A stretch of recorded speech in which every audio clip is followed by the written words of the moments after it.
نیشانەی سێهەم گومان بردن بەوەی مسلمانانە فەوتێن و خۆ لە بەر دوژمنان ناگرن. ئەمە هەم لە زمانی سەحابەیان ڕوویداوە، لە دوای سەحابە، لە تابعین، هەتا سەردەمانی ئێمە و هەروە ژەمێنێ تاکو ڕۆژی قیامەت. چونکە صیفەتی المنافقون والذين في قلوبهم مرض ئاوا بوو. پێغەمبەری خوا عەلەیهی سەڵات وەسەلام ئەو سەحابە بەڕێزانی بردبوو بەرەو غەزا.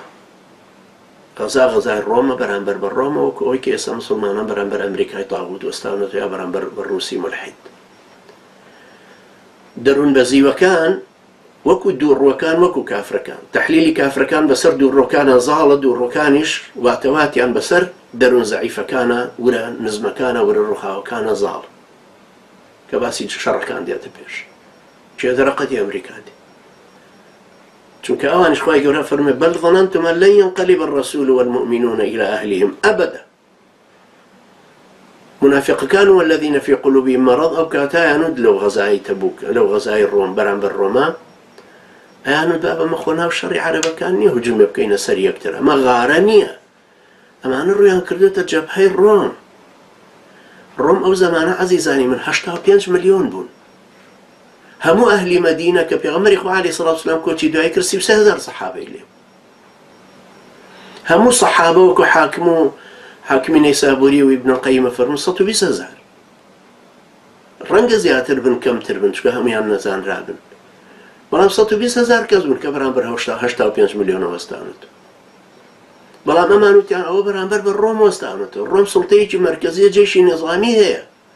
خۆمە مەفرەزە نییە ئەمە بە پارتیزانی هجووم کەیتە سەر ئەمریکاییەکان. بابەم ئەمریکایە، ئەمریکا.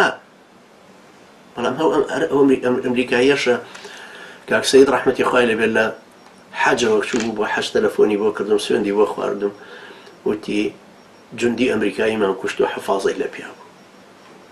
ئەوە جوندی ئەمریکاییە کە دەروون بەزیوەکان لی تۆقیمە. بل ظننتم أن لن ينقلب الرسول والمؤمنون إلى أهلهم أبدا حتى جاري كتشاين بمدينة ناكرته.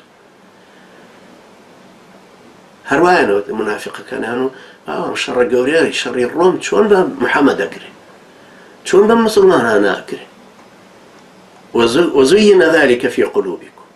أو الشيطانش للدول درون تانا بوي باش كردبون جا شيكاري مراكزي بحثي أمريكي بنجا زیاتر مرکزی بحث هەیە، لێکدانەوە هەیە، تەوجیهات هەیە، قسە هەیە، قسە فڕێدەن بۆ ناو مسلمانان و عەلمانیەکانی وڵاتی ئێمە تووتیانە یەکسەر تەرجمەیەکەن و ئەیڵێنەوە و ئەبێ بە شەڕێکی واتەوات لەسەر شانی مسلمانەوە دەگەورای بێ وەڵاهی دەرەقەتی کەس ناینێ. خوای گەورە فەرمێ وەظەنەنتم ظەنە السەوء وەکونتم قەومًا بوورا. ئێوە گومانی خراپتانە برد، یعنی ئێوە گومانەکەتان لە شوێنی خۆیانە برد و ئێوەش خۆتان قەومێک بوون بە هەلاکە وأحلوا قومهم دار البوار يعني دار الهلاك. ئێوە خۆتان واتان کرد کە ئیمانتان بفەوتێ، ورەتان بڕوخێت، چۆکتان بشکێت، ترس و تۆقین لە دڵ و دەروونتانە وای لێبێ تۆ لە مزگەوتیش نەوێری ئاور لە مسلمانێکی تر بدەیتەوە تەوقەی لەگەڵا بکەی، ڕیشیشت بۆ سەرەوە تاشیوە لە ترس. ناوێری لەم زەمانی خێر و خێراتە گەورەیە، لەم ڕەمەزانەیە ئەرزانی ئەوە ژنە شەهیدە، ئەوە کچە هەتیوە، ئەوە جورئەتێکت بۆ دروست نابێ سەرپۆشێکی بۆ بکڕی، ئەوە 13-14 ساڵە هەیەنە هەر لەو بێنازەیەشی ئاورەکەت لە هیچ کەسێکیان نەداوەتەوە، خۆشت پێ مهمترە، گومانی باشت بە خۆشت هێڵێ من باشتر بوومەوە. ئەژڵەی بابەوان لەو شاخ و چێوە ڕاقلیان پێ بشکای وایان نەئەکە. ئەوە قسەی منافقەکانە کەڵێن لەو کان و هنا ما قاتل ولا قتل. ئەگەر لە شوێنی ئێمە بوونایە، بە پلانی ئێمەیان بکردایە، بە عەقڵی ئێمە بڕۆشتنایە، لە تەنزیم ئێمەیە بوونایە، دید و هەڵوێستی ئێمەیان وەربگرتایە، لەگەڵ احتیلالە ببوونایە بەیەک و پۆل برێمەریان بکردایە بە وەلی ئەمری خۆیان، ئەوانە ئەکوژران و هەتی و ناکەوتن، ژنەکانیان داماو ناکەوت. هیچ ئافرەتێکی ئێمە نییە داماوتر بوو بێ لە ژنی سەحابەیەک.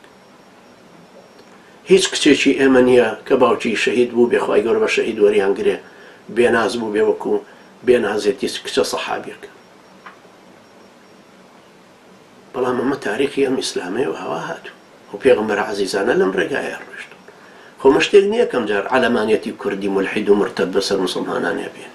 ئەمە تاریخی ئەم بانگەوازە خوایە لە سەردەمانی ئادەمەوە عەلەی نەبینا عەلەیهی سەڵات وسەلام هەوا هاتوو. ئەم گومانە کە وتیان بەل ظەنەنتم ئەن لەن ينقلب الرسول والمؤمنون إلى أهلهم أبدا وزين ذلك في قلوبكم وظننتم ظن السوء وكنتم قوما بورا. أبو شوي أبيني خوان خست أو فتارته